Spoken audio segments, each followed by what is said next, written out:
கிப்லியாட்னு போட்டு தள்ளிட்டே இருக்காங்க. அது என்ன அப்படின்னா, அதனால் என்னென்ன இன்ஃபெக்ட் ஆயிருக்கு, எப்படி எப்படி சமூகங்கள் வந்து அது எப்படி ட்ரெண்ட் ஆகிட்டு இருக்குன்றத பார்க்கலாம்.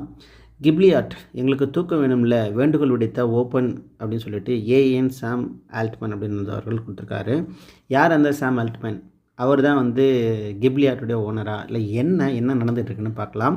உங்கள் ஃபோட்டோ நீங்கள் நார்மலாக போட்டிங்க, அது ஒரு கார்ட்டூனிஸ்ட் ஜப்பனீஸ் ஆர்டிஸ்ட்டில் உங்களுக்கு கொடுக்கும். அதுக்கு பேர் தான் வந்து கிப்லியாட்டு. சரி வாங்க அதை பற்றி நம்ம தெரிஞ்சுக்கலாம். ChatGPTல உங்களுக்கு புகைப்படங்களை பதிவேற்றி கீழே generate this attached image to Ghibli art அப்படின்னு ஒரு கமெண்ட் கொடுத்தா போதும்.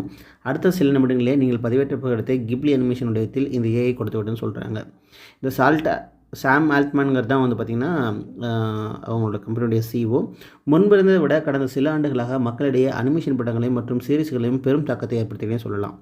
ஓடிடி தளங்கள் வளர்ச்சிக்கு பிறகு உலகத்தின் அத்தனை படைப்புக்கும் பார்ப்பதற்கும் இலகுவாக கிடைப்பதற்கும் மக்களுக்கு அனிமேஷன் படைப்புகள் இன்னும் நெருக்கமாக இருக்குதுன்னே சொல்லலாம்.